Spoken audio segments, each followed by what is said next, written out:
Das große persönliche und geistige Treffen der alten Streiter und Kampfgenossen. Und vielleicht hat mancher unter ihnen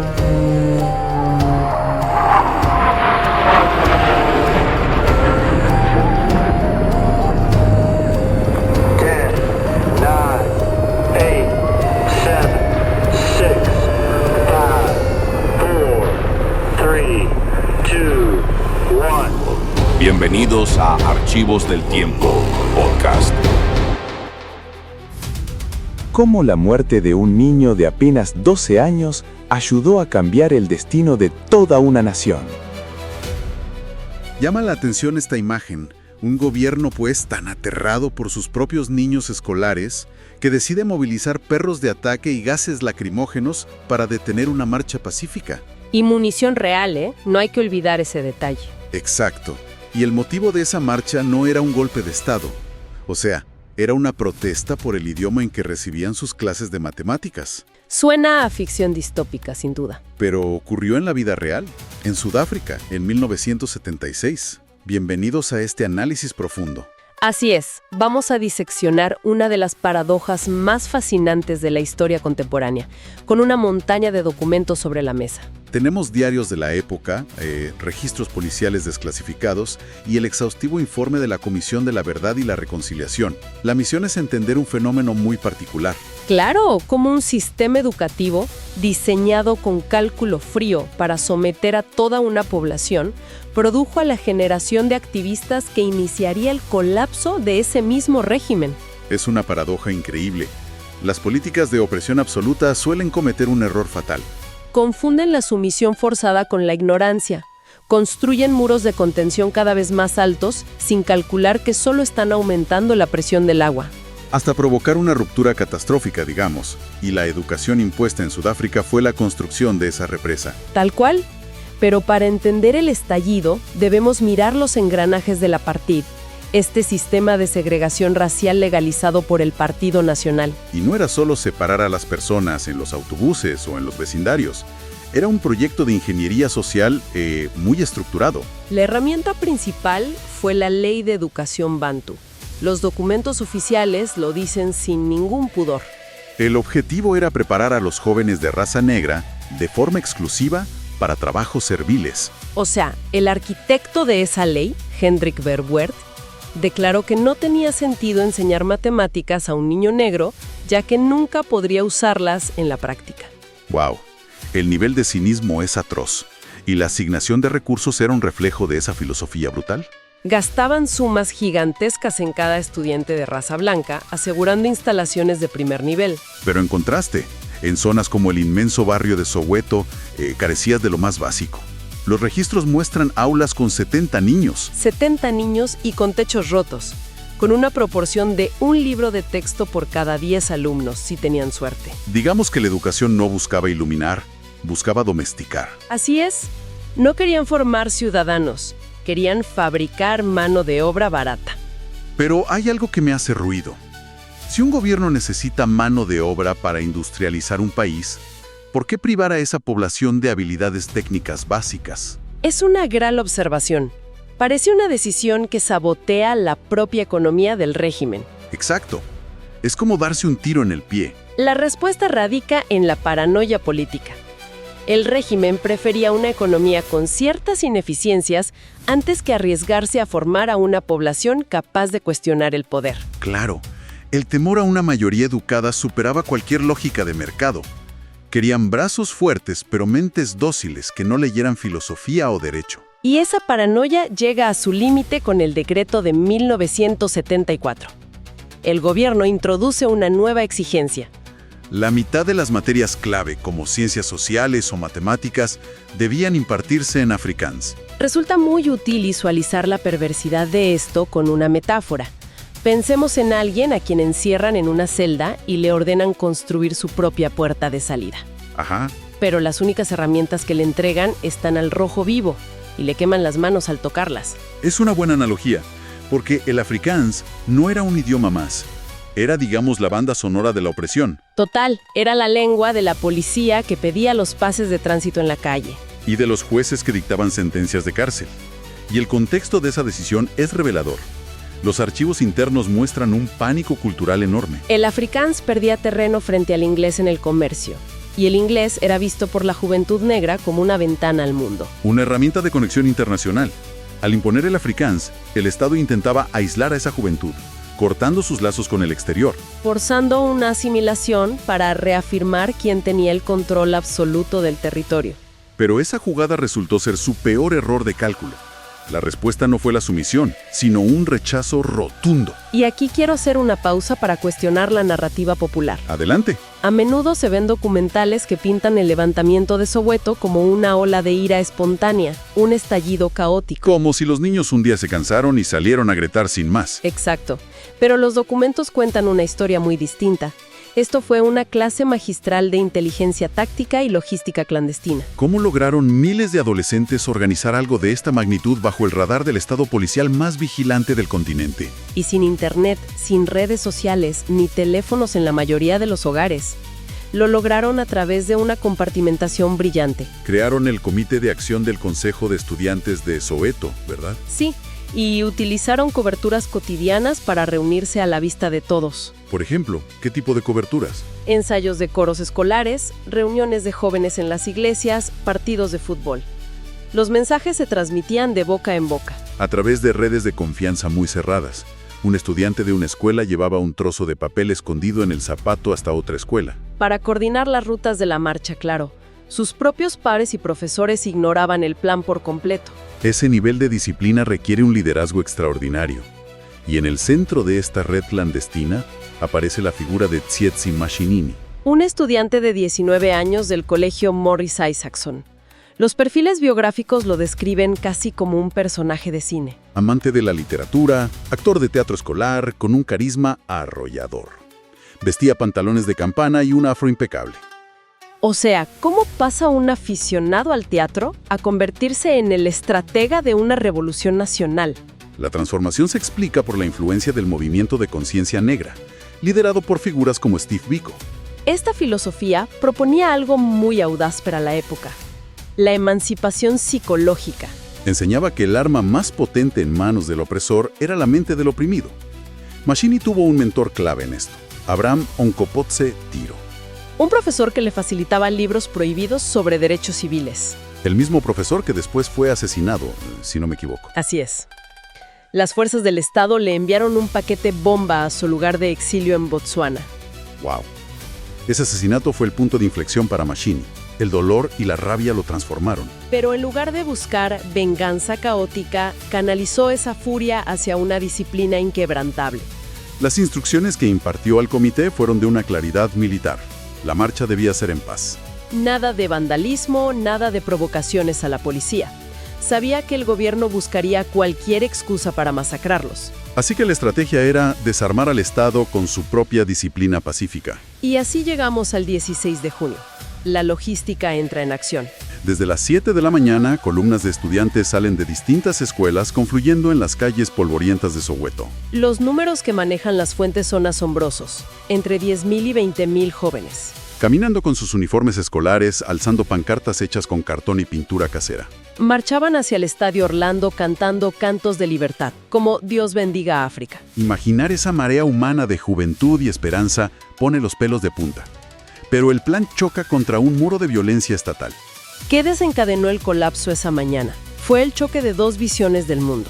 La policía, entrenada bajo la doctrina de la supremacía blanca, no veía a niños manifestando un reclamo educativo. Veían una amenaza existencial al orden público. Bloquearon la ruta principal. Testimonios presenciales relatan que un oficial ordenó dispersarse en un idioma que muchos apenas comprendían por el ruido. Los jóvenes se mantuvieron firmes, sentándose en el suelo o cantando con más fuerza. Y entonces, el pánico y el racismo dictaron la respuesta. La policía pierde el control por completo. Primero lanzaron gases lacrimógenos contra la multitud.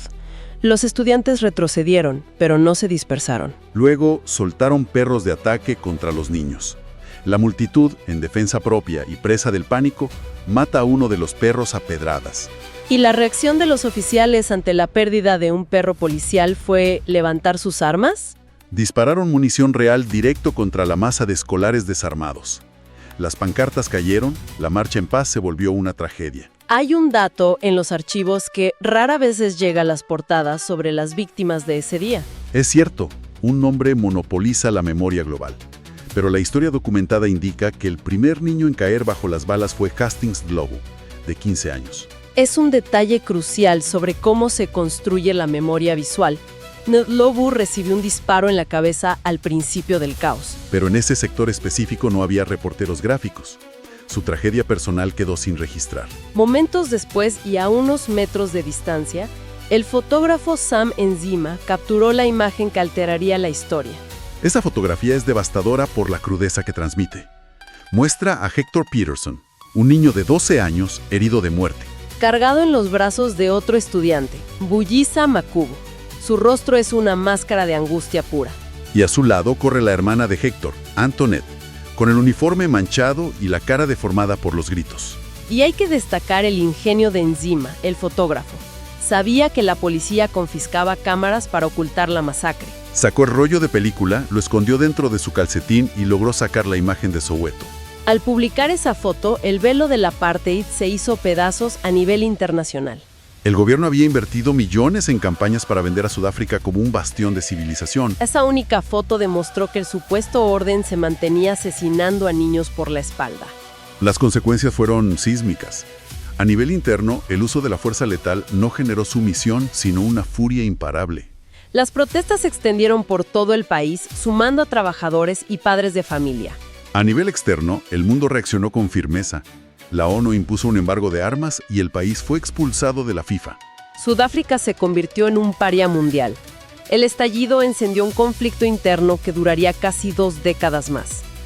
Y para analizar la anatomía de esa violencia, debemos revisar el documento más complejo de nuestro análisis, el informe de la Comisión de la Verdad y la Reconciliación. Esta comisión se formó años después para investigar los crímenes del conflicto. Su metodología fue muy particular.